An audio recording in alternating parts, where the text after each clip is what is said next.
So everybody watching, if you're watching, thank you so much for being here for this very special roundtable with these amazing doctors. And, you know, all of you that are going through what we're all going through at this time, I just felt it was so necessary for us all to get together and communicate and to figure out some possible solutions, maybe some just encouragement, just knowing that we're all in this together, you know, that we have a community here that supports one another. So thank you so much for all the doctors that are doing this. I'm going to go by names, and then I'm going to call you out by your first name, or I'm going to go by your first names. I'm going to call you out by your first names if I have questions for you. So if you are on Facebook Live right now and you're watching, then please ask a question below when you feel the need. Give some resources as well. Just because you're not here live on the screen doesn't mean we don't want to hear from you. We definitely want to hear from you guys. Later on, I'm going to throw up some stuff up here that everyone's going to give us resources for, maybe software they're using, maybe connections that they're having, stuff that isn't maybe commonly known, or if it is, we're going to throw it up anyway, because I really think we need to be a place of resource. Oh, sorry, we got one more coming in here. You know what, instead of me introducing you guys, if everybody can just do a quick little roundtable introduction of yourself, that would be awesome.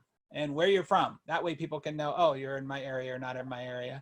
Here we go. Unmute you. Again, I've unmuted everybody, you self-mute. So let's go. I'll just call you out. Dovi, let's go with you first since you're on my left over here. Dovi Prero from Beverly Hills, California. Wow. Awesome. All right, Dan. Dan Bills from Haddonfield, New Jersey, outside of Philadelphia.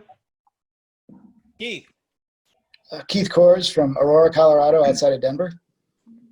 Awesome. Alyssa. Alyssa Carter from Sherman, Texas, outside of Dallas. Awesome. Nicole. Nicole Jane. I am from Livonia, near Detroit, Michigan. Sweet. Glenn. Glenn Krieger, Dallas, Texas, right outside of Dallas, Texas. All right, Andy. Andy Sarpotdar, Phoenix, Arizona, Western Phoenix. Stuart. Stu Frost from Eastern Phoenix, or on the east side.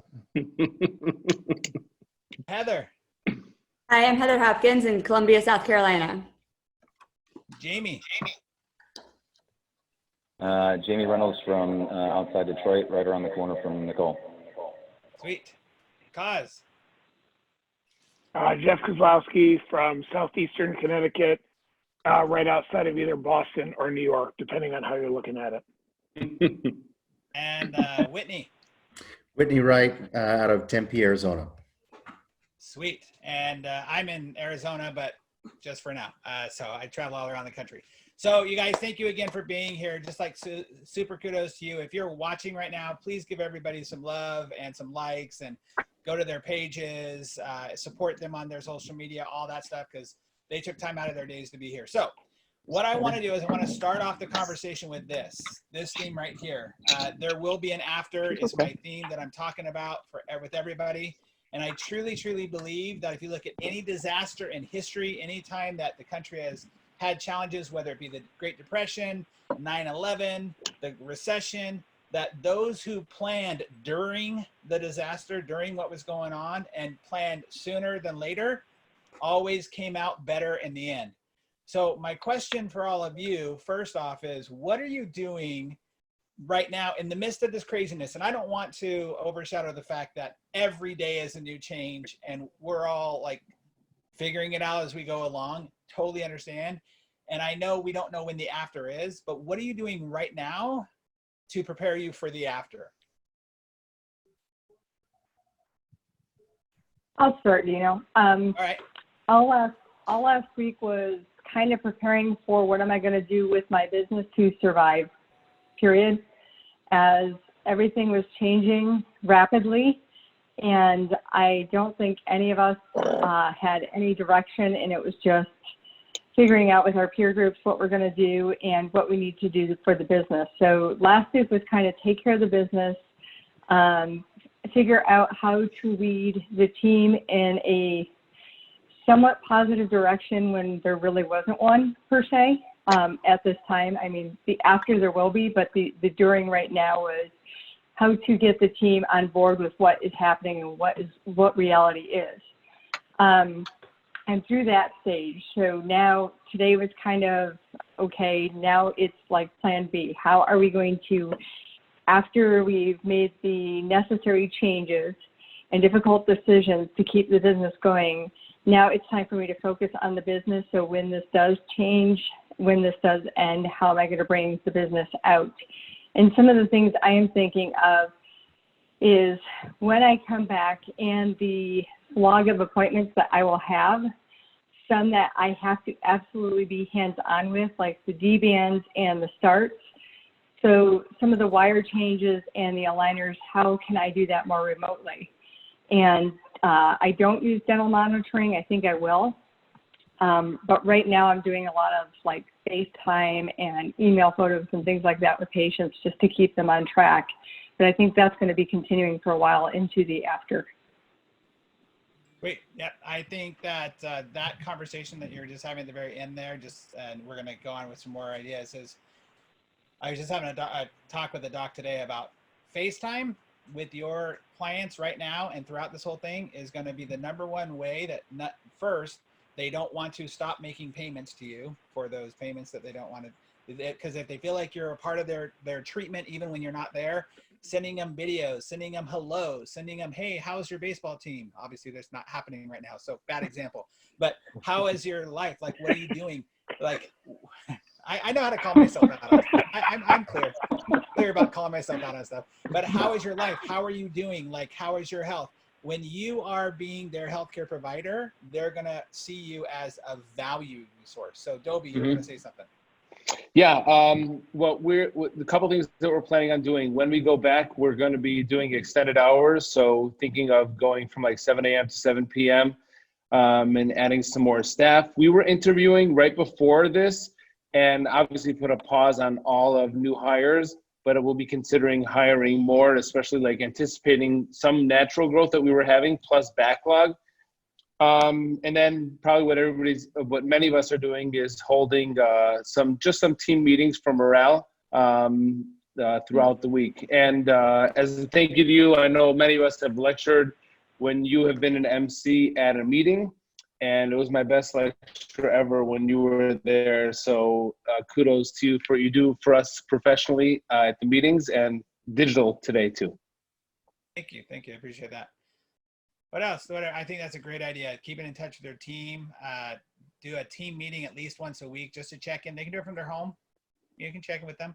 Matter of fact, I just ordered my, if any of you have gone through my 30-day team building challenge, the emails that I send out, we're rewriting those right now for the team building at home challenge for your teams that we're going to be sending out to anybody who wants them, really. But just email me or whatever. But you got to build that team as they're out there, even if they got other jobs, even if you're not sure if you're going to bring them back, do that.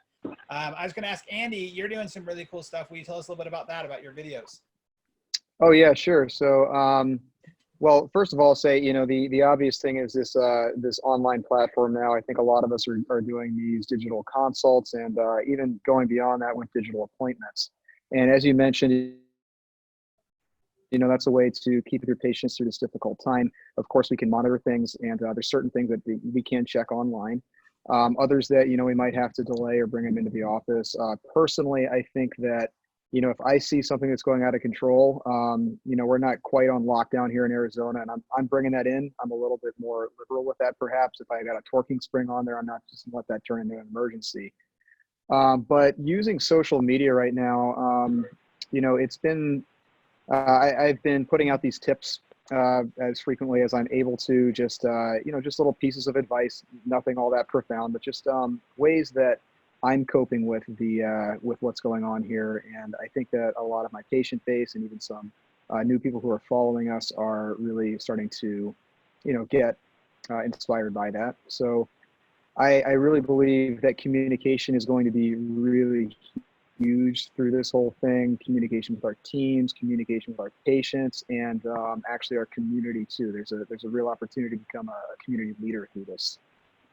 Yeah. I agree. I want to put a shout out as well to add to that: community, team, patients, your spouses.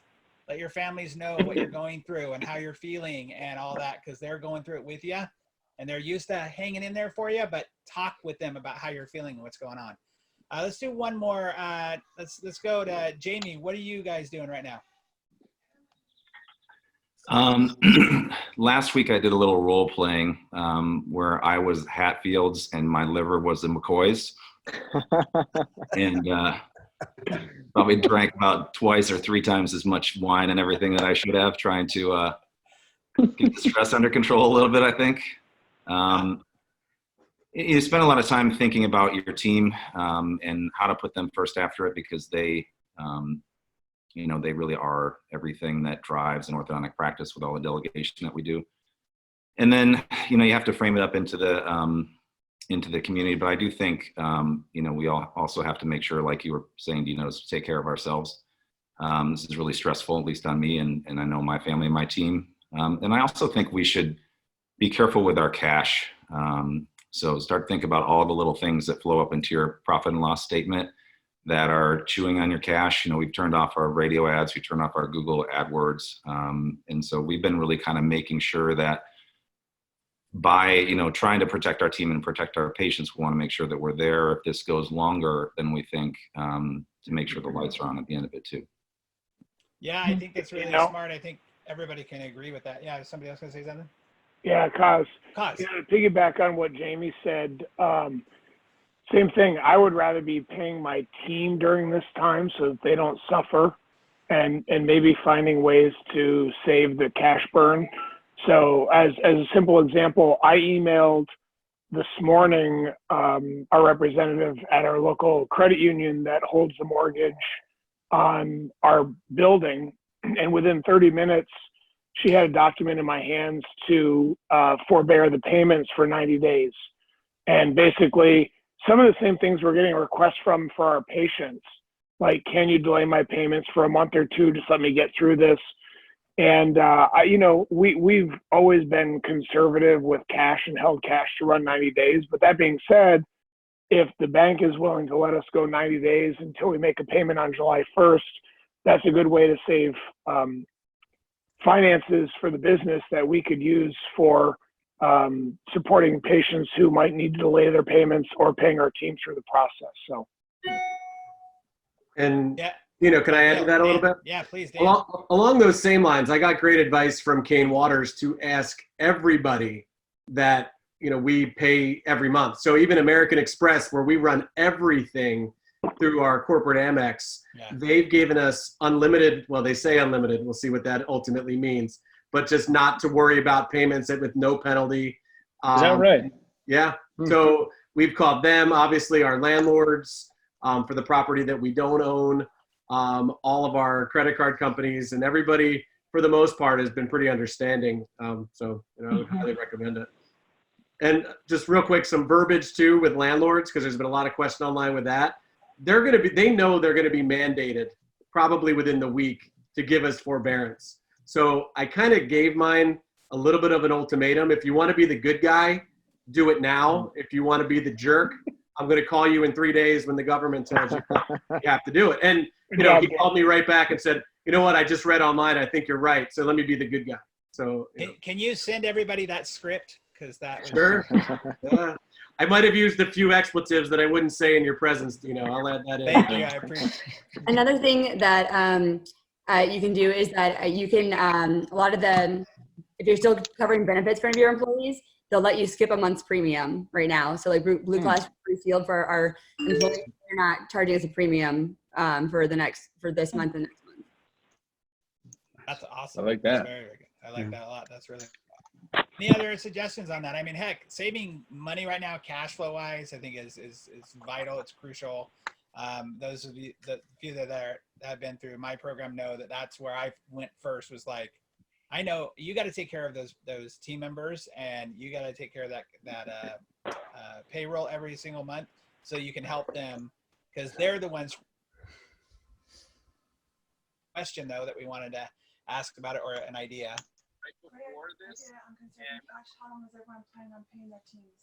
So somebody asked a question. They said great ideas and suggestions on saving cash. How long though are you planning on at this point paying your teams before you say, yeah, I need you to go to unemployment? Glenn, will you go for that? Yeah, I just want to go back for a second. And the first thing I did was to cancel my credit card. I called my credit card company and said, just please give me a new card, because I was seeing vendors trying to hit me early. Because they knew what was going to happen. And I said, I don't want to deal with this. I don't want to have to. So first thing I did is canceled my credit card, they sent me a new card out. And now when someone like today, the AEO is going to run something on my card, great. I'll have my front desk call the AEO and give them my card number. But it allowed me to be the gatekeeper as opposed to having to go to the credit card company later on and fight with them. Now every single auto debit that comes through my credit card, I can't do that with my bank. You have to search a statement, but every credit card statement vendor is now going to have to come through me, which is great. Number two, nobody buys anything in the office right now except going through me, so that no supplies are being ordered, without me looking it over and seeing, because none of us knows how long this is going to run. And so I'm not a micromanager by nature. It's not who I am. But certainly I just wanted to add those two things to it. That's great. That actually is really, really smart. I know we're doing that in our own home and our own business as well. So that's awesome. And you had originally asked about teams. And the one thing I just wanted to throw out there that I think is worth mentioning is some of the people on this panel have really mature, established practices that have been around the block for a while. But, I think the answer to how well can we take care of our teams has to rely on how well you can take care of your family.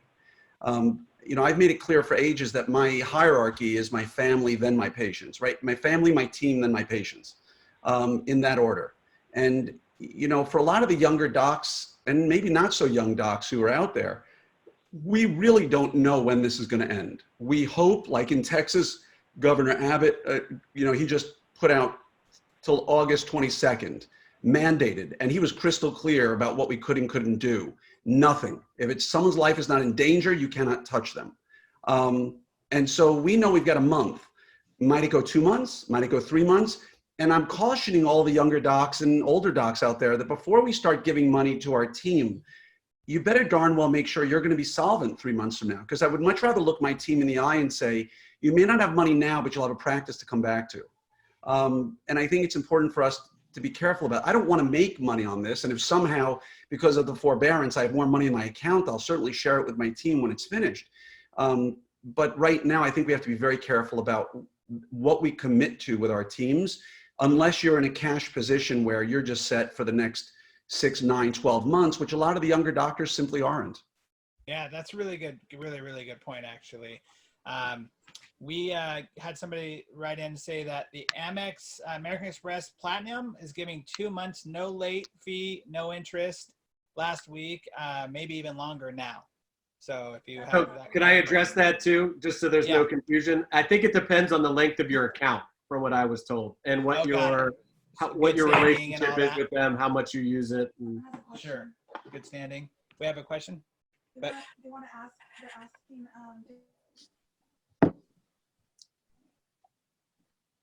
so Dan, the question was, will your landlords expect double payments when in a few months, or are they just going to extend that later on? Yeah, so they're going to want to, at least my opinion, I'm not an expert on this at all. I'd love to hear what other people's experience was. I think now they're open to listening, because ultimately they would rather be made whole than have us go under and them not get paid. So what I proposed, and hopefully it was accepted, was let's defer for 90 days. At that point, if we're back in business, let's take the pot of money that I owe you and spread it out over 9 to 12 months, so that they'll continue to get paid, and obviously no interest on that. But I don't think there's any hard and fast rule. I'd love to hear what other people have been able to do. Hey, Dan, that's exactly what our bank did for us with the mortgage, was 90 days, and then amortize that over the remaining balance of the loan. And so the monthly payments will increase a little bit, spreading it out. So I think that's a pretty good solution for people to present to landlords or banks, et cetera. Another thing too that I do with my landlords, Dino, is they're not going to have any tenants right now anyway. So I presented it as, look, nobody's nobody's going to rent this space from you right now. Yeah. So if we can work together to make this work for both of us, that's how I presented it. That's true. No one's going to run out there. That's not they're going to fill that space anytime soon. I do want to give a little bit more credence to what Glenn was saying, and us kind of talk a little bit about that too. Is, you know, he's absolutely right. We do have to first. I don't want this to be the case, but the fact of the matter is that for a lot of our employees, they have some sort of resolve, whether that be unemployment, whether that be what the stimulus packages are going to do. You don't necessarily have that right away to your disposal. And so making sure that you're solvent and your families are solvent so that you can rehire them in X amount of months is really important to think about as well. Any other thoughts one on thing, that? one thing on the rent again is, so we're in a little bit of a unique situation. We have two locations. One of them is more of a standard lease, and the other one, our biggest referral source is actually our landlord, who's also a dentist. So that's created some unique stress. However, what he proposed to me is that, you know, he carries a mortgage on this thing, and he's asking for a forbearance on the mortgage, and whatever he gets there, he's going to pass on to me. So those of you who might be in situations like that, you could also consider, if you're the landlord, you could consider asking for a forbearance on the mortgage, or if you happen to be in a spot with another dentist who hasn't thought of this, that could be an idea as well. Yeah, absolutely. All right, we had a question that Shannon was going to ask. Nope. Okay, we're good. All right. So what I think we need to look at too, unless there are more ideas around how to save more money. I mean, that's always a good topic. We can talk about that probably forever. I wanted to hear from Stu and maybe some of the other doctors who have larger staffs. We run, you know, between 5-7 people, but those who have 20, I think, I forget how many you have now, Stu, but maybe those who have larger staffs could give some insight that might be totally different than some of the some of the smaller docs. Great. Thanks, Dovi, for calling me out. Hey, but Dino, thank you for doing this, because I got to just say, just sitting here for the first 10 minutes, I've learned so much and things that I've not been doing. And I appreciate this mastermind that you have going, because it really is going to help all of us. And I love what Jamie Reynolds always says. He always says, I might not be the smartest person on this panel or in this room, but I surround myself with those that are a lot smarter than me. And so I think you've done that, Dino. You're surrounded with a lot of smart people here. So thank you. And Jamie, thanks for that saying, because I use it all the time. But, you know, we grew 9 staff members or 9 team members just this last year. And so we're up at 30 people right now. And it was really a hell of a decision what to do, because I was in Cancun all last week chilling on the beach. So while this is all going down, I was daily getting comments from my partner, Dr. Nichols, and my daughter, Megan, who runs the back office, as to what do we do? It was really a difficult decision. And until the AAO came out with their mandate and said, hey, everybody should pretty much close down, we were still open. What I decided to do was this, and we have a lot of team members that are younger who live at home. I employ like 5 family members. And so what we did is we said to those of you in our practice who don't live paycheck to paycheck, I'd appreciate it if you would, you know, just not work. And those of you who live paycheck to paycheck, I want you to individually contact me. And what I've done is I have approximately 10 staff members or team members that live paycheck to paycheck. And what I've decided to do is to employ them. And so I made it really clear. I did a video. We've been doing videos in our practice. I think this is so important that your team members see you on a daily, if not every other day basis. So I've been doing videos to my team members, and I'm telling them how important they are to me and how much I love them and care about them. They already knew that, but I'm reminding them that this is a difficult time. And so I also let them know that I want to try to support them during this difficult time, but there will be no free handouts. That I'm not just going to pay. I've seen on a lot of the forums where people are saying, I'm just going to pay my team. I'm just going to keep paying them. Well, I don't believe that that's good for anyone, to be honest with you. But those that need work, they're going to my office and they're cleaning, they're organizing, they're strategizing, they're doing something. And I think that helps them feel good about themselves. So at this point, there's 20 team members that aren't living paycheck to paycheck. And we're closed till the 1st of April, maybe the 8th of April, depending. And we'll hit it at that point. I know there are other teams, like Bill Dissinger said, that they've been mandated to close till June 15th. I mean, what do? You fire everybody and then you rehire them later. They all go on they all file. But for me, what I've done is I've said to those that can't afford it, they're going to, I'm going to put them to work and I'm going to pay them. Now, I'm not paying myself a dime.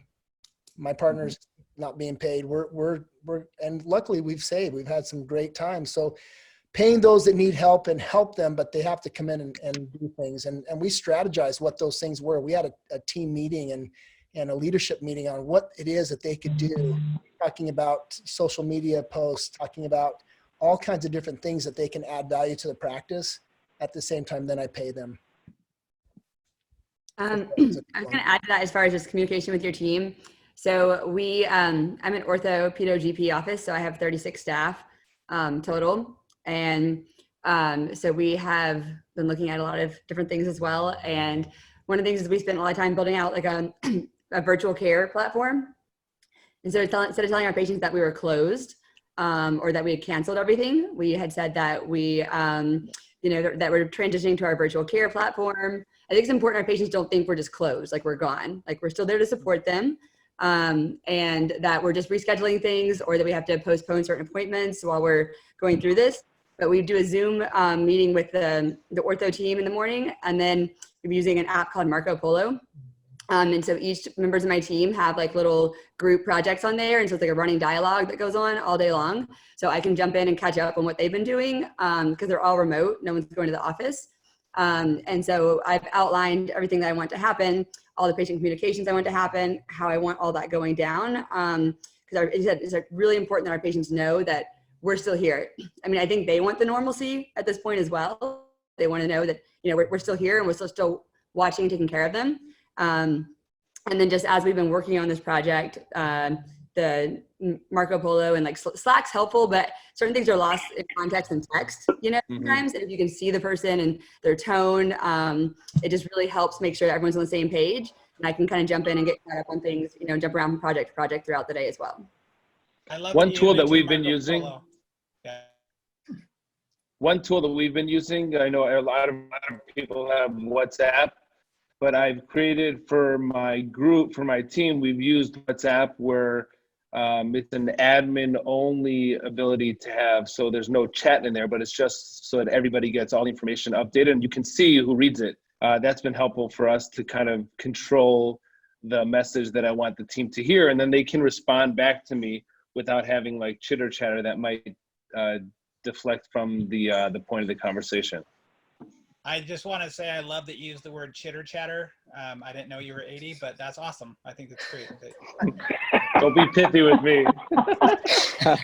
I'm not. It's not in the 80s, but I was born in the early 80s still. So. Okay, all right, that works. We're using a system. Do you know? I was just going to say we're using Slack. I don't know if any of you are using Slack out there. Slack, yeah. We're using Slack, and that's how I'm posting these videos to our team. Yeah, Slack, Marco Polo, Smart Sheets, all these are great resources there. I was going to mention this earlier today when you guys were talking about saving money. I wasn't going to jump in, and then somebody mentioned it online. Some have called in to get their car payments deferred and even their own personal mortgage payments deferred as well. So don't just think about the business side of things. Check into there too. Someone asked, and I don't want the Invisalign like gods to strike me down. I'm just a messenger here. Somebody asked, will iTero cancel your monthly payment fee during this time since you're not using it? Anybody know? Dovi? Yep. Well, if Glenn, if your card is canceled, then they cannot charge you. That's exactly why I did that. Because if you want to get paid, we have to have a dialogue. You can't ignore me. Yeah. Yeah, Dino, our office manager, was looking into that today, so I don't have an answer now. But the iTero Cloud or whatever it's called, she was looking into. Really, this, I guess, is a piece of advice. look into everything that is non-essential in your business, the Spotify, the, you know, whatever monthly recurring things that you do that you don't need while you're not up and running, and look to put them on hold. And that was the idea on the Itero cloud. But I don't have an answer yet. Dan. Independent of that, I want to caution people about the mortgage thing, because I spent all day today on the phone with everyone I owe money to. We use Chase, which is not a little bank. And the wording that the woman told me, first she got me very excited because she said, oh yes, we're offering 90 days with no penalties and no negative credit reporting. And then at first I got excited because I had just heard, you know, I'm thinking forbearance. All it was the money just builds. So for 90 days, but then after 90 days, I owe 4 times that amount on my next payment, which is not fun. So make sure you're really looking at the fine print, because they might just want to make you happy and get you off the phone. So, you know, really make sure you're listening to what they're saying. Also, on your practice loan, if you have like practice loans or student loans like that, you can ask to go interest only. And I actually reached out about my practice loan, asked to go interest only, and they actually reduced my rate from 4.5 to 3.65% on my interest rate. So reach out to your bank on those loans and ask about going interest only. And then look at, if you run a payroll on yourself, you want to pause your payroll on yourself during this time. And then you can defer your 401k contribution. You have to do a catch up on it, but with all the tax laws and everything else they're passing, they're probably going to give us some time on down the road to try and do that. But just for cash flow in the immediate upcoming time, you can defer those 401k contributions, as well as not run a payroll on yourself during this time too. So I wanted to ask a question that was asked online to both Keith and Whitney. The question was, if staff has paid time off, are you paying out of that if requested? Are you paying that out if requested at this point, or are you choosing to do something else? At this point, we are paying out of that if they'd like. For the times that they aren't in the office, we aren't totally shut down in Colorado yet. Maybe by now, if the news has been on, I'm not sure. But, you know, we're letting them use that. We're trying to be a little bit cautious about letting people get too negative. Usually we let that build up over the year. They can use whatever they'll earn this year. And I haven't really made a policy on it. So for now, we're letting them. They're all watching, so they're going to all ask for it tomorrow. But we'll, you know, but I think we'll be just trying to take care of them. You know, we spent a day last week just meeting with everybody individually. What do you want? And meeting again with people today based on the changed circumstances. And the thing is that people want different things. And so far it's been working out okay for us, that we've been able to spread out the work, kind of like Stuart was saying. Mm-hmm. About you, Whitney, you got a lot of practices under your belt that you've got a ton of doctors who are doing different things, but you guys have some conversations around that. Whitney, what are you guys doing about that? You're not there.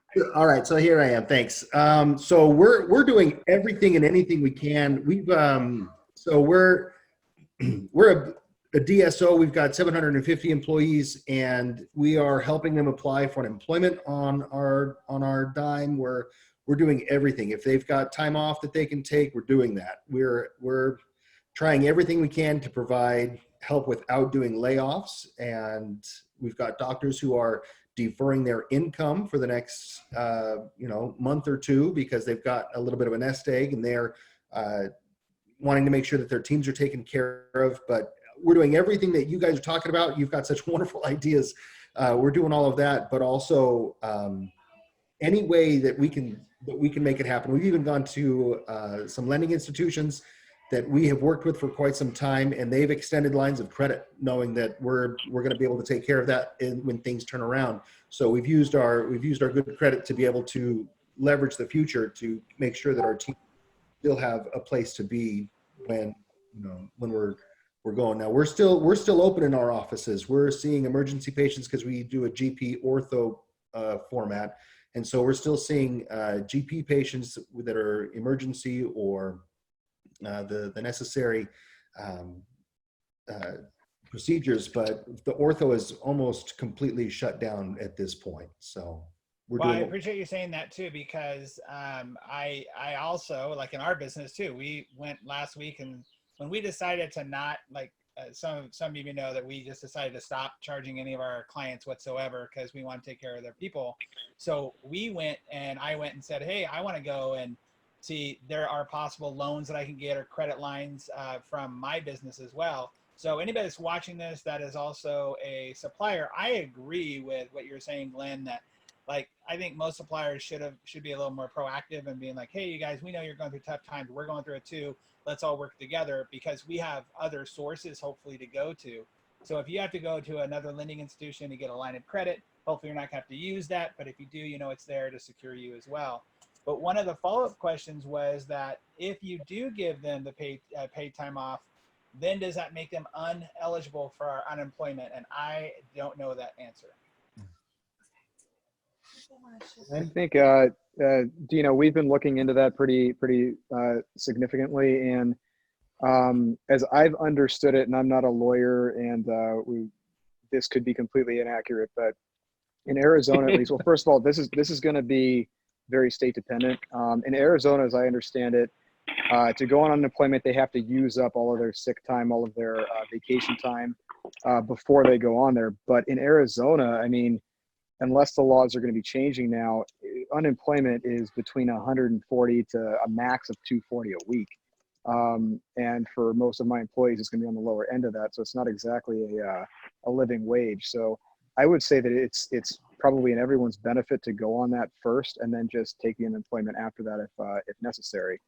But to be honest with you, I'm just sitting here, you know, I haven't made any big moves yet. And I'm just praying that Congress gets its act together and passes something, anything, so that we can continue paying our people and so that this thing doesn't turn into a catastrophe. And Dino, I've spent a lot of time following this. You know, all the webinars, all the legal conversations, speaking to attorneys, what have you. So in Texas, you know, they can go on unemployment right away, but they can also, you know, if they take anything else, they just have to report it. And like Andy was saying, the amount they'll make in Texas, I think, is maximum of like $420. And it's from what my CPA says, it's a dollar for dollar reduction. So when if they were to go on unemployment and I hire them partially and they make $20 an hour and I give them 20 hours a week, they're making the same amount working for me as they would if they stayed at home and got nothing. Now, when Congress hopefully passes this bill, if phase 3 is anything like what they were going to run through hopefully last night, and then they turned down yet again today, that's a different story, because if you pay them their PTO now, and the whole goal of phase 3 is to support their income at the current level, as well as supporting things like caring for a child, what have you, and other things.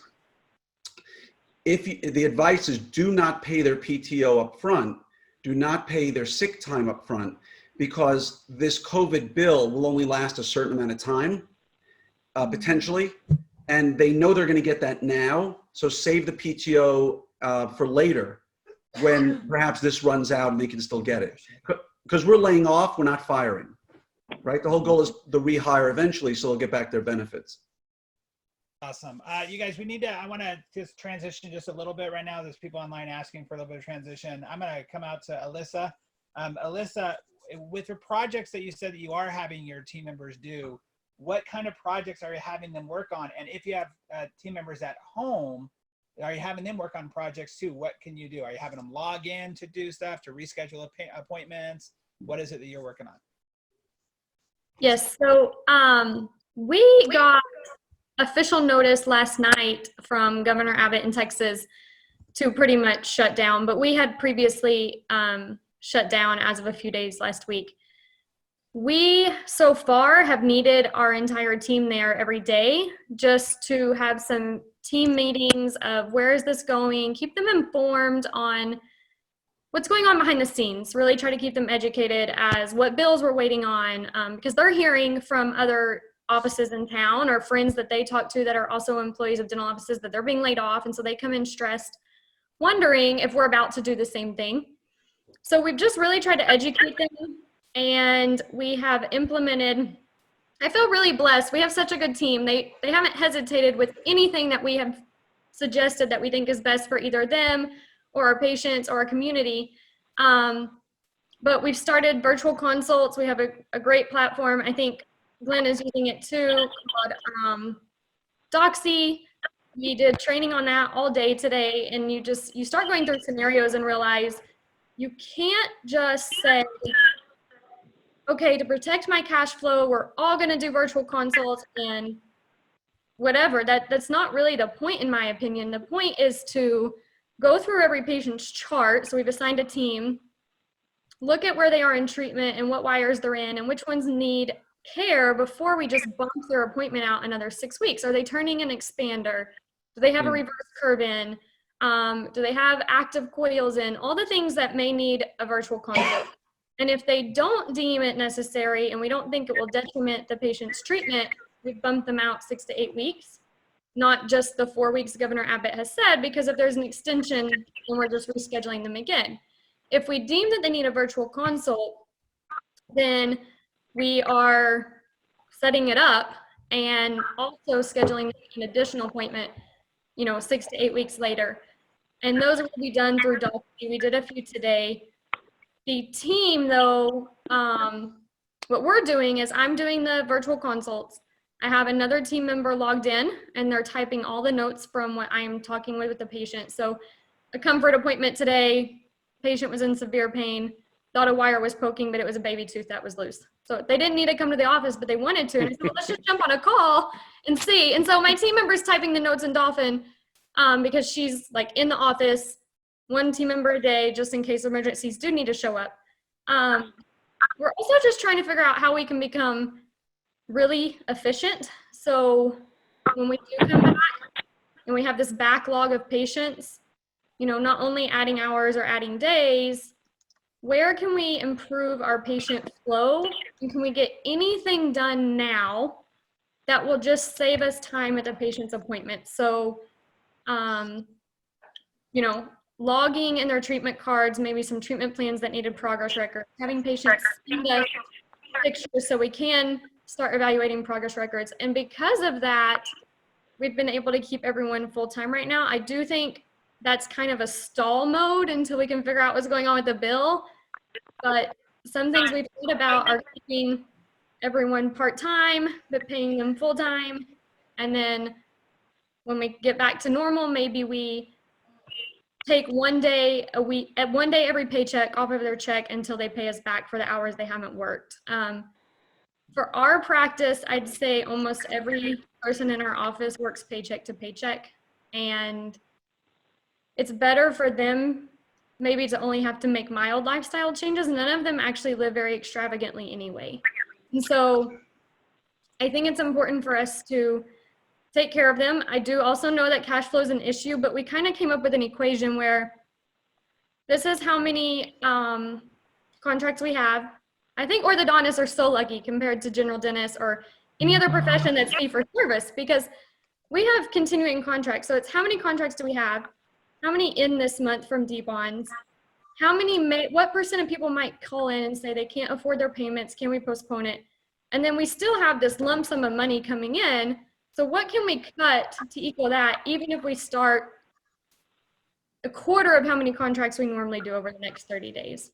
So maybe that's short-term thinking, but we're trying to do long-term thinking at the same time. It's just hard. We don't know.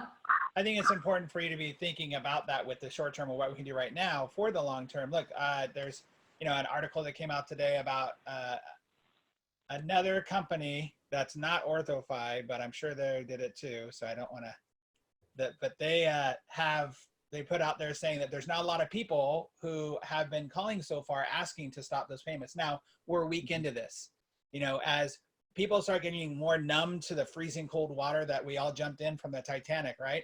Like they're going to start realizing, oh no, I need to contact these people. And so we don't know. So that's why I was saying earlier, keep yourself in front of them so that those percentages do go down. But I think it's great that you're doing the numbers of, okay, what can we do? How much can we lose before it starts being a real big issue? And Dovi, it looked like you were going to say something. No, I'm good. Just drinking. Oh, okay.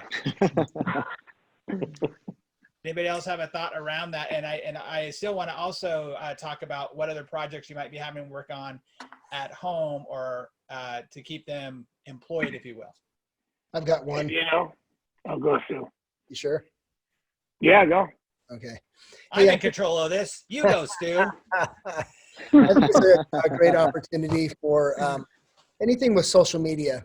You know, we have a gal, and I'm sure a lot of you are already doing this, but we have a gal. She's our guru. She's at home. She's posting. She's thinking about the next post, where we go from here. So I think anything social media right now is crucial. And if you can get your team members posting social media posts, anything to do with the practice, little hints. We've got little tips we're doing, minute in the clinic. Just reminding patients, if there's a problem, please call us and contact us. But social media is huge in this time. Keeping in contact, letting them know that we're positive and we're thinking about them. And so that's one of the things we have our gals working on.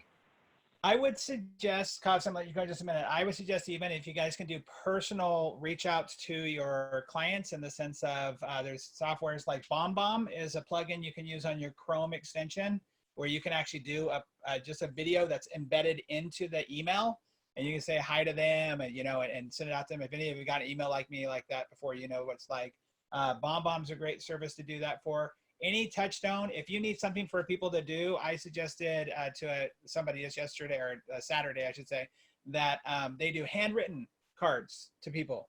I mean, just spend time doing that. You got 8 hours in your day that you're paying them for. You need to do that. That's great. Kohrs, you're going to say something. Well, so it's funny you mentioned the handwritten cards, Dino. One of our baseline goals in order for any of the team to ever hit their monthly bonus is to do 200 handwritten notes a month, not per person, but for the entire team. With 22 team members, that's about 9 per team. So we've ramped that up to 300 or 400. But is that per employee, or is that for the group? It was 200 per team with 22 team members, so about 9 per employee per month. But Dovi, if they don't do 200 and something a month, they don't, any other bonus things that we have never came into place anyway. So that was like a baseline. This is what our baseline goal is. But to the point, we've got our marketing coordinators working on the next things, like, because yes, to do and I agree with Stu, to do the day-to-day, we just launched our TikTok, which I don't know if maybe some of the younger folks here know what that is. That today, Dovi got it. But that's not 8 hours a day. So they're working on proactively doing our Mother's Day, Father's Day giveaway, our summer contests, and things looking 6 months in advance of what is the work we have to do to get this stuff together, and can we do it now when there's nothing else to do, and have it ready for then.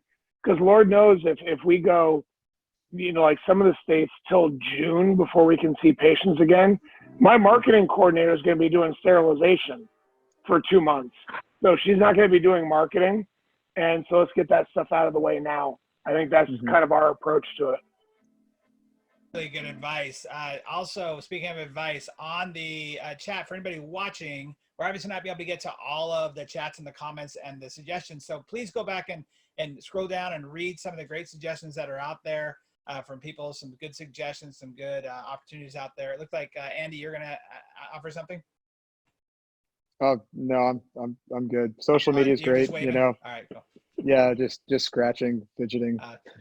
I've got one too, and we've been working on a video training manual for quite some time with software called Trainual, and this is a perfect time for team members to just start recording everything that we do. So every system in the office we've assigned to different people, and they've got nothing but time these days to start recording what what we do and what all our processes are. So that's been big for us. You can also go back and look at some of the recordings you already have. If you have security footage of what's going on in the TC room, so you can pick out some really good sales conversations.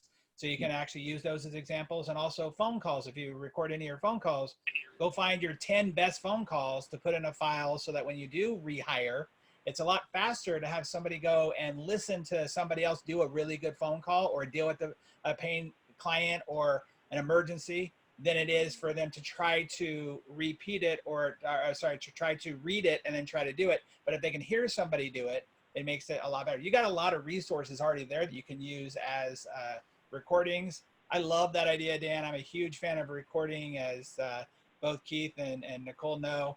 I think everything, even the way that you load the supplies, although some of you might have to fake that because you don't have supplies in your office right now because you're generous enough to give them away to the hospitals, that you would load where you would put those, and everything, like everything should be recorded. Even the way you greet somebody, which is no longer with a handshake.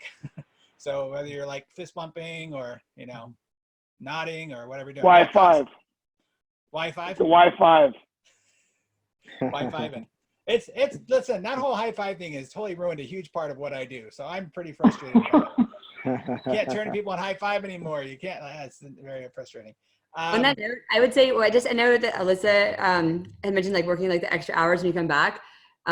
Just to think about on the other side of this, you know, we don't know what it's going to look like, and the chances of us being able to have the same number of patients in the office at like the way we used to is probably not that high. So just been deciding about systems of not just working, oh, I'm just going to work like extra days and I'm going to do all this, like to do as much as you can as far as patient care and contact during this time, so you don't have that backlog, as much of that backlog, and then be planning on how am I going to decrease the number of patients in my office moving forward from this. You know, I think that's going to change, and it's important to be thinking about that. It may not be a forever ever change, but it's going to be the foreseeable future kind of change. And so that's what we've been planning, is all the things that we're going to change in our office to make sure we can still take care of all of our patients, the same number of patients, but what does that look like as far as the number of bodies in our office, the way where people are in the office, make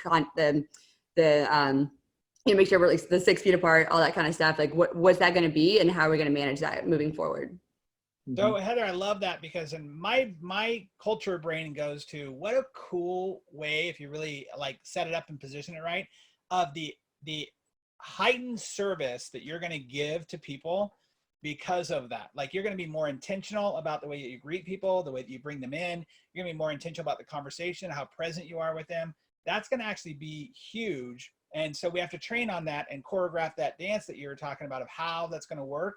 So we all know it's kind of like the whole Disney idea of how do you bring somebody in? How do you take a guest through to move for the parade? You have to figure all that out. And I think that's great.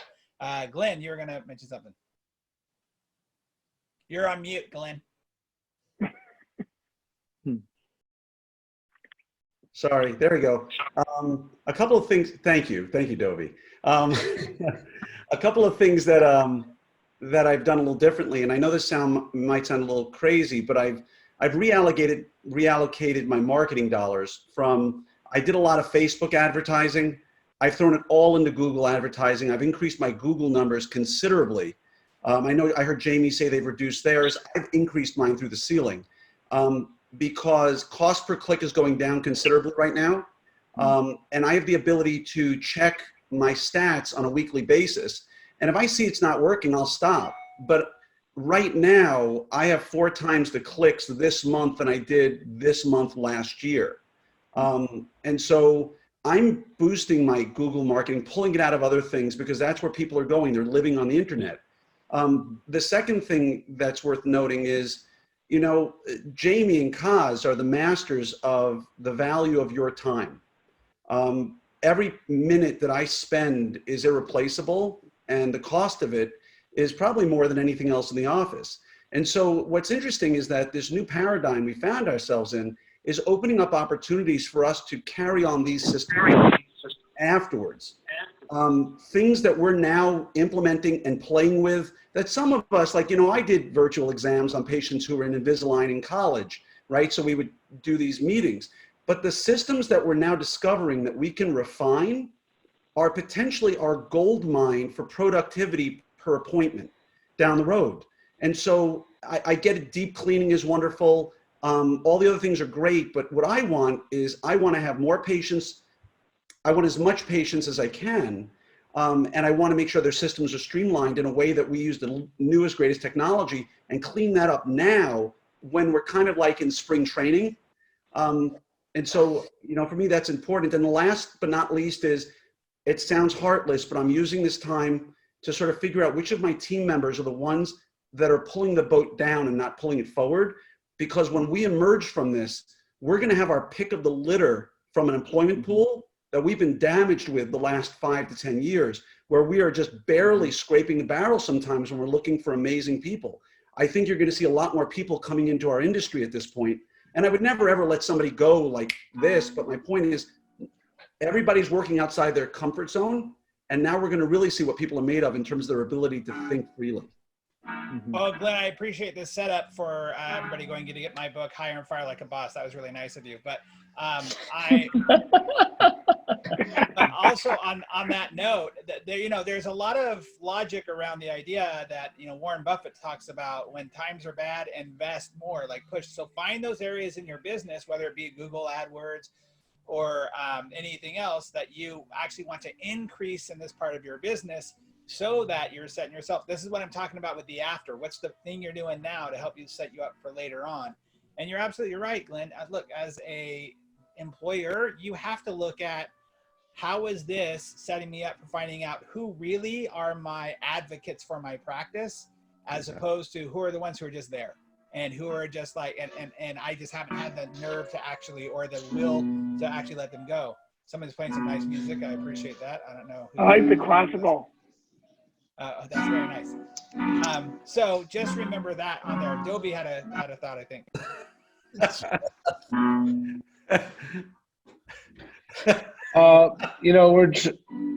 It's maybe some people are interviewing right now, like just put out those ads for interviews. Dovi, you're going to start singing, because I think that's your piano playing.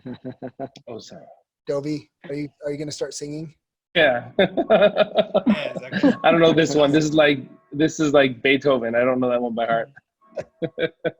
Okay, so I would like to do this. We're at about an hour and 10 minutes right now. I want to do a quick transition. I know some people need to go, and if you need to go, again, just so appreciate you being here. But I wanted to throw another couple of questions out and transition around you personally, because the fact of the matter is, you all have the Hippocratic Oath to first do no harm, and I believe that's first to you. Somebody mentioned earlier about stress and overwhelm. Jamie, you were talking about what it brought to you last week, and how challenging that was. And stress, obviously, it does weaken your immune system. You don't need a weakened immune system right now, because we need all of you to be at the top of your health, for sure. So what are you doing personally to take care of yourself? I'd love to hear from Keith. I'd love to hear from Alyssa, from Heather, actually all of you. If you can, just give us some quick spurts of what are you doing to keep your mental health on, and also your physical health during this time of stress and overwhelm.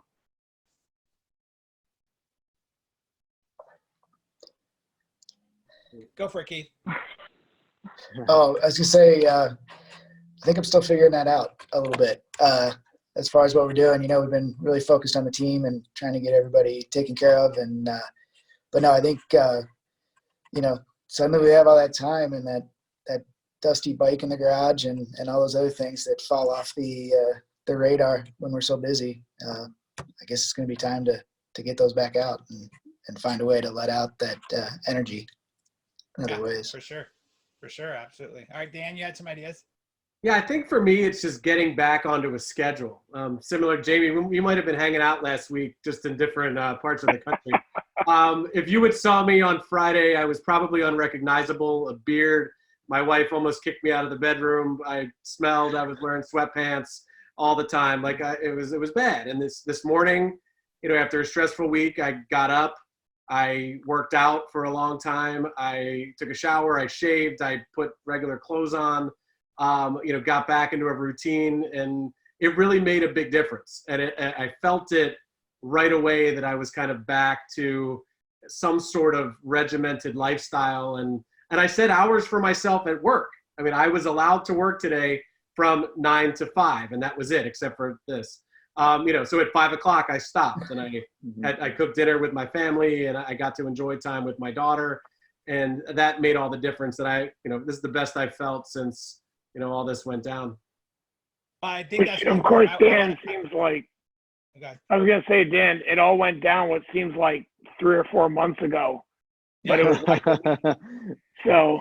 To echo that, I would say to Dan, we've been doing family breakfast. I've got a college student studying from home. I don't know if anybody else is dealing with that. And a high school student who's stressed about AP exams, but no school's in place. So we've been doing breakfast at home. And then, like Dan said, I'm working maybe 6 hours a day, cutting it down a little bit. home to cook dinner as a family, and then spending the weekend at our camp in the Adirondacks, just doing outdoors stuff like social distancing in the woods with deer, give me some mental clarity, and then come back to Monday and realize that it's like 2 weeks of change in the regulations from Friday to Monday. And I think that's the most stressful thing for all of us is it's, every morning, noon, and night, it's different than it was 4 hours ago. And here's the thing that I really like about this, as stressful as it is, I've always felt comfortable with the necessity for adaptation. And this is really forcing our adaptation hands and really honing our intellectual skills to how to respond to what happens literally minute to minute and state by state, and trying to extrapolate what's happening in Oregon and Washington versus Arizona and Connecticut, New York, Michigan, et cetera. And so while it's been challenging and has required a couple of extra cocktails occasional evenings, we've managed through it. And so I just wanted to say to everyone on this panel and anybody out there, reach out to your people and get some answers on what they're doing, because there's way too much information for any one of us to handle on our own. Dovi, I think that's a great idea. What's that? I love the piano. We're just waiting for I think what you're saying is exactly right. Like, as orthodontists, this is all we do all day, every day. What you just said is like bringing an insight into me. All we do all day is triage, right? Even though we have treatment plans, we see people in the office, we see them for 3 seconds, and we can know which way we're going in the treatment plan. So this is just another exercise in thinking on our feet and getting the team ready, and then reorienting the treatment plan. Maybe you don't know, like, right, Passover's like in 3 weeks, so I just know, okay, well, when someone would come in 3 weeks ago, I was like, well, we're not seeing them in 6 weeks. Okay, book them out to 7 weeks and we'll get it done. So this is what we do best as orthodontists, thinking on our feet and planning the game. So we're best equipped for it as long as we rely on our colleagues. Well, Dovi, you and I were talking about this over the weekend. I know I spoke about this with Jamie and Stu too, and directly what you're talking about, Koz, is I think that this is a real opportunity to be stripped down to what we truly are. I think a lot of us, myself included, I define myself way too much by my career, by what's in my bank account, by all these assets that I've created.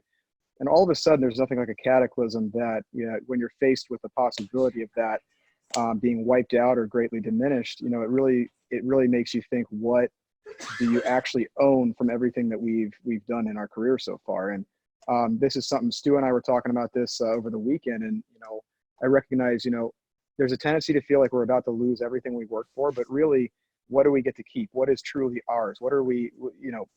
Strip away all the entitlement. We're down to our character, our experience, the knowledge that we've got, the relationships that we've got, and I think of a time like this, there's so much loss that we're facing, and in that loss, in that rock bottom, so to speak, there's lessons to be learned, such as this, and just take a minute to stop, look around, and embrace where we are right now, embrace the present.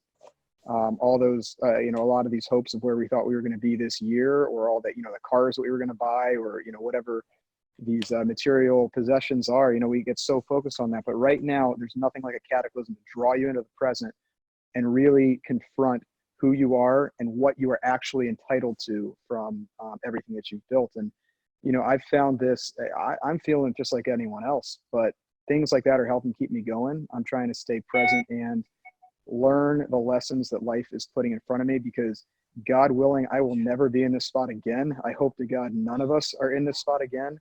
And just take a moment to look around and appreciate the perspective of, I don't even want to say rock bottom, but the perspective of whatever cataclysm we're in right now. I agree. I think I'm going to add. I agree, Nicole. I'm going to add to what Andy just said, because I think it's so true for all of us. We just go, and we just focus on the practice, and it's what we do. It's what we've always done. So now we can't. I mean, we can a little differently, but we're not in it like we typically are.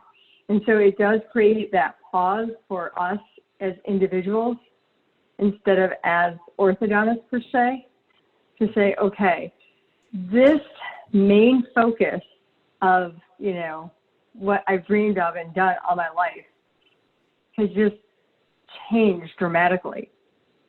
So without this in my life, what am I? Who am I? And we typically don't stop and ask those questions because that's not who we are. So now that we're forced to be that, it is bringing a different aspect into our life. So, you know, the one thing that helps me and the groups and the people I've talked to and reaching out to my friends constantly, it seems, if nothing else, we're in it together. So now that I've kind of realized, okay, this sucks, but it's affecting all of us the same. So it is. So I'll focus on my practice, but I've got this time to focus on me and other things that are important too. So first it's like, okay, what is that besides family and some of the obvious?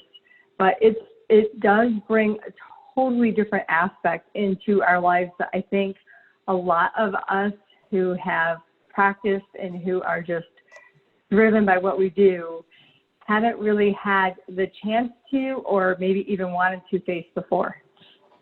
No, I love that. I love that. I love that. Thank you, Nicole. Alyssa, what about you?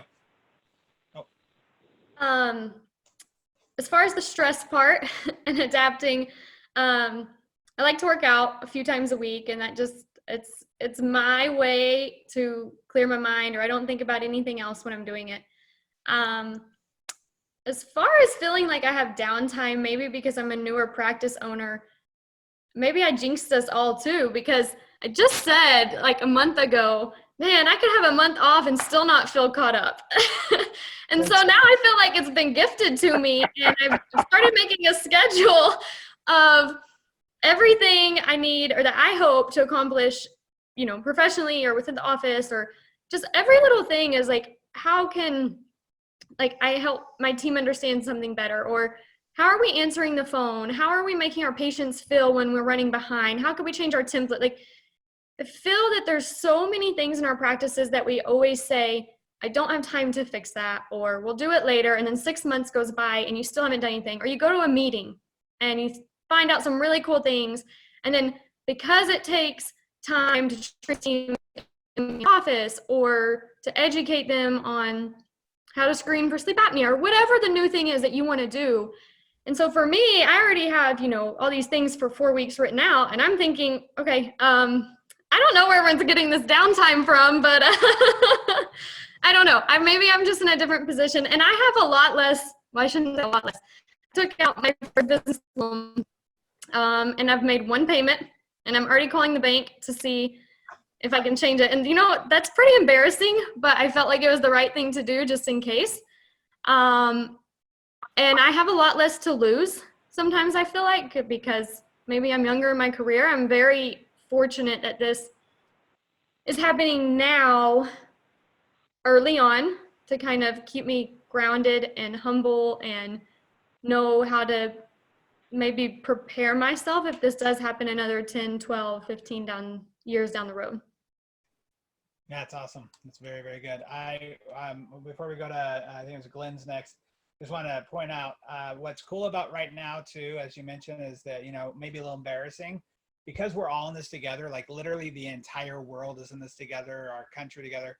Nothing's really embarrassing. Like you can ask for anything. You can be like, hey, this is where I am. No one's gonna be like, wow, why didn't you prepare? Like, it's like, we're all here. No one expected this, right? So Glenn, what about you? You're on mute again, Glenn. I know. I'm gonna use my downtime to be more attentive. You know, Derek Bach said it perfectly the other day on a post I'd done. He said, orthodontists are like Formula One race cars that have now been put in the garage, right? We're also wired to go, go, go, go, go. And now we're put up on the shelf. And my response was, when you bring a Formula One car into the garage, you upgrade it, you tune it, you add components, you make it better. And now's an awesome time to, I love what Andy said. I mean, I love what everybody's saying, but Andy, you know, when he said, you know, be thankful for what, you know, what is our core? And, you know, I joke with my friends who are younger, and I say that when I was a kid, I wanted that car, I wanted that house, I wanted that thing that somebody else had. As I got older, I became thankful for the things that I didn't have, right? All the problems people had in their lives. I was so thankful for like what I had, not what, and thankful for what I didn't have, right? With the problems we see. And right now is a great time for you to go read that book you've been waiting to read. I had a half-an-hour conversation with Kyle Fagala today on techniques for me to become a better guitar player. Like, what should I be doing? You know, just spending time with kids. But, you know, now's the time for us to live in that cross of life, if you will, to balance out your clinical and your professional with the emotional, with the spiritual, with, you know, we can't connect with friends, which is a real void in most of our lives, but we can do it like this. And so go pick up that instrument you've wanted to learn how to play. Go learn how to use Adobe Premiere Pro. Go figure out how to use Photoshop, or that, you know, you want to learn how to type faster, get into a typing program. Do the things that are going to upgrade that Formula One race car so that when it gets out of the garage, it runs way faster, way leaner, and with way less problems. Totally agree. One of my mentors says, this is the time to upgrade your skill.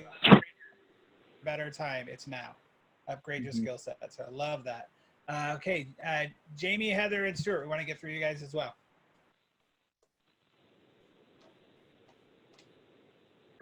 I'm sorry, what was the question? Well, just what are you doing to take care of yourself? What are you doing to take care of yourself? Probably not enough. You know, I'm sure I'm like a lot of people, it's been pretty stressful trying to figure out all this stuff to do, both from balancing the office and balancing family stuff. I look forward to getting back into working out a little bit more frequently, but I think what's helping me today, I think like Dan, showered and shaved and got my crap back together a little bit more today. And starting to have some clarity on the plan is helping. So even though things are changing, like it feels like, you know, we're getting towards the bottom with pretty much everybody's closed. We're starting to kind of figure out what the playing field is like. I think we can look other places in the world to see the things that they were doing and kind of the upswing on the other side of this. So we're kind of game planning a little bit. So that at least for me is helping. Right. No, it's really important. I think I think we're all in the same boat. I don't know how many of you actually did shave just to get on this today. I'm one of you. So I did not. I'm the same way. I think we're all in that. We went through the shock phase, right? It's kind of those stages of denial, right? It's like, okay, you're in that first phase. Now we're in the second phase. There's going to be a phase where we're all a little more miserable too, because we are not doing what we're loved to do. But knowing that you got groups like this together and you guys can reach out is so important. Heather, what about you? What are you focusing on? Well, I mean, I guess I'm kind of like a little different, kind of like Alyssa. I don't feel like I have had any downtime at all since this kind of all happened. I just kind of went into like go mode of like, what's my plan? What am I doing? How am I going to stay in contact with my patients? And I'm a systems person. I love my systems. So I just built out, like I said, like an entire virtual care just platform for the next. We just went ahead and planned for 8 weeks. Like, what's it look like if we're not going to see anyone for 8 weeks? And then what does that look like moving forward? And then, so we just spent all this time with my team putting it together. And, you know, I said, I talked to some people, I'm like, maybe I'm like delusional, like, you know, doing this, who knows what's going to happen in the future, but it made my team feel really productive during this time. And like they were accomplishing a lot, and it really kind of helped everyone, you know, get their focus off of everything else that was happening so much. And our patients have been really appreciative. So that's been helpful. And then I'm just someone who likes to have a plan. I just like to have a plan. I like to have, you know, worst case scenario. What am I going to do? So I've just spent the last week nonstop putting together platforms and workflow and systems for what this looks like for the next 8 weeks. And then I'm kind of hoping like starting actually like Wednesday this week, I think we'll have it all in place to where then I can kind of like sit back a little bit and relax a little bit more maybe. But I would say one thing that I've enjoyed is that I have so many people that I talk to online a lot, or people that I maybe met like one time in a meeting that I've had video conferences like this with over the past week. That has been really nice. Or I've actually talked to people on the phone that I've never met, but I've kind of chatted with a lot. So I know people are saying this is driving everyone apart and the isolation, but I feel like I've actually had more actual personal connection with people. You know, I know Andy and Dovi and some other people, we had like a virtual happy hour the other day. You know, I've actually connected more with people on a more personal level of my colleagues than I ever have before. Heather, I think that's amazing. I want to speak on behalf of the, let's see, 1, 2, 3, maybe 4 old guys in the group. I'm going to advise. We all are drivers, right? Glenn said, and Glenn knows I was pointing to him as one of the old guys. You know, right? We're all drivers, and that's part of why we're on this call and part of why we're in what we do. I'm actually consciously making a decision, and Jamie and I spoke about it an hour before this call, to because things are changing by the hour or the minute or the day, how do I make a plan for what 4 weeks, 6 weeks, 8 weeks looks like? Mm-hmm. And at some point I'm saying, this is the only information I have today. I'm going for a walk with my wife. Mm-hmm. This is the only information I have on Friday at 4 o'clock. I am going in the woods, and I am going to spend a weekend in the woods doing nothing else but being in the woods and come back refreshed. So I love, Heather, I think everybody on this panel is amazingly organized and detail oriented.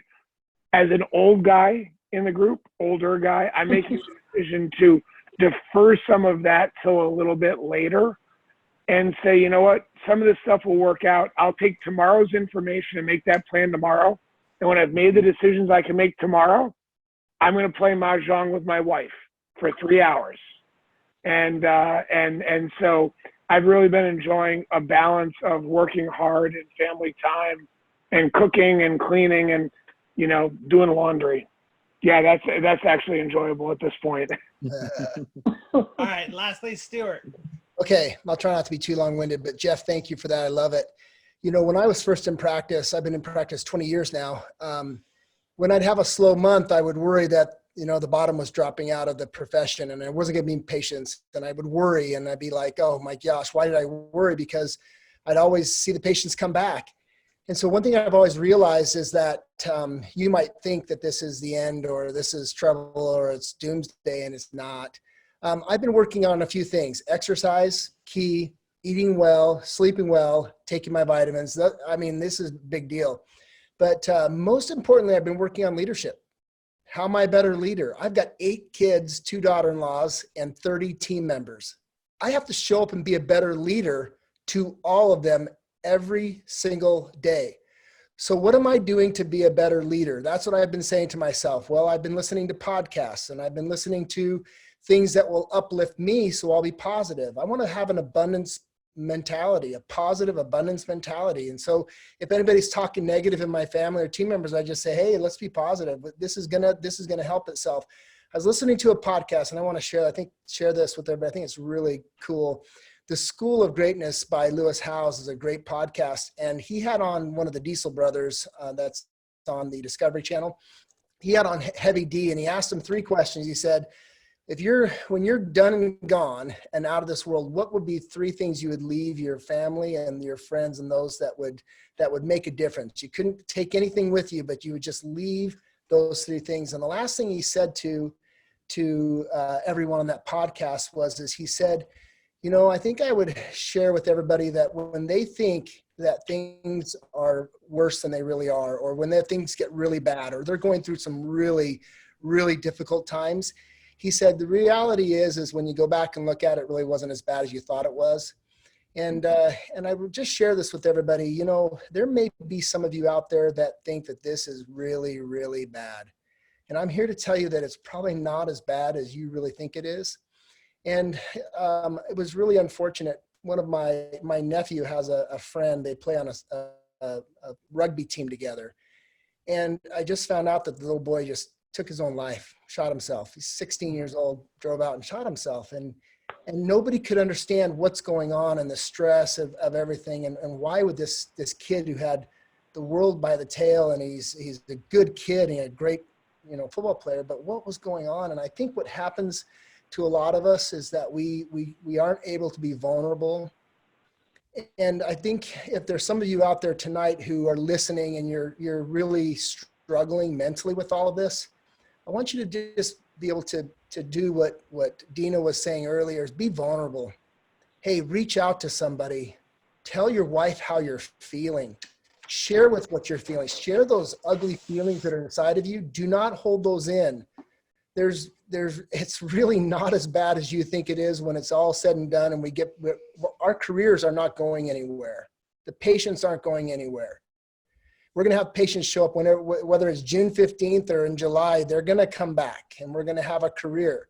And so I would just encourage you to be vulnerable. Share with your wives how you're feeling. I love what Jeff said. Go for a walk with your wife. Play a game with your daughter. Do things that will mean something, but also share your feelings and your thoughts. Don't be so manly or masculine, or as a female, don't be so caught up in the regime from day to day, what you have going. You can't share your feelings. When you share your feelings about what you're going through, that's being vulnerable. That's letting people in. That's when you get help. So if there's anybody out there that's struggling so much and thinks that this is the end of the road, I got to tell you, it's not as bad as you think it is. And when you look back on it, you're going to go, wow, I learned a lot about myself and a lot about my who I am as a person. And from there, I think that we just need to say it's not as bad as we think it is. So reach out to people, share with them how you're feeling. Don't think you're on an island because you're not. I loved when Andy called me the other day. I thought he called for a certain reason. I was going to go over to Peoria about an hour from here and help him with the case. And he's just like, hey, I just want to see how you're doing. I love that. Reach out. You're not an island, and there are people here to listen. That's one of the main reasons I wanted to do this, was because I felt energetically the fear last week, the overwhelm. I didn't feel the drunkardness, but I did feel like there was some stress there. But there is, there's this energy out there, and you all are a group of people that I wanted to connect with here because of that positivity, knowing that there will be an after, which is, a big theme for me right now. And if you're on this, listening to this on Facebook Live, there's not only people here that you're seeing in front of you, but also in the comments below that you should reach out to people and let them know. It's definitely one of those high stress times. We know back in the Great Depression, when there are tons of suicides and things like that, we don't want that repeated again. We want to pull together. And I wanted to just make a few little points here to wrap it up. First of all, what you all talked about, I think was really important, was I'm a huge fan, as many of you know, of core values, focusing on core values. Those are your own personal core values that you got to lean on. Those are the things that are going to bring you back as long as you focus on those core values there, because your talent hasn't stopped. The business has stopped, but your talent has not stopped. You still have that. You still have all the work and effort that you put into getting where you are. And on that note, you're all warriors. You guys all fought to get where you are right now. You sacrificed so much in your lives to be here. You've asked for help in the times that you need to ask for help, and you focused where you needed to focus. And so you've already done this before. You can make this happen again. This is not the end, as Stuart talked about. I think that's such an important message to remember, is that there will be an after. We will be getting to there. And this is a time to connect with those around you, your team members, your patients, your colleagues, your family members, your faith, if you have faith, to figure out what you want and what you believe. And I think that's probably the most important thing for us to think about. So with that being said, you guys, thank you so much, guys and gals, sorry, to being here. And I do, I want to do a quick shout out. I reached out and said, I want more female representation on this call, because of course I was reaching out to a lot of guys. And so thank you, ladies, for being here and representing that part of this industry. It's so important for us to have that representation. And for your example of steadfastness and like, okay, we're just getting things done. So thank you again, everybody, for being here. Thank you for your contribution. Definitely going to be probably doing more of these over the next couple of weeks to get people like knowing that there is a community out there even deeper than it was before. So hats off to all of you. Thank you. Thanks for having us. Thanks, Dino. Thanks, Dino. Thank you. All right, everybody else online, this is the end. Thank you so much. Reach out to us. If you do want to reach out to anybody here, friend them on Facebook as well. They should be there. Reach out to me. I'm just Dino at dinowatt.com. Easy enough to find there. I'm going to be sending out a lot of resources online every single day. I'm putting stuff out there. So you guys, thank you very much. Have an amazing night, and we'll see you next time. Best of luck. Stay safe. Stay healthy.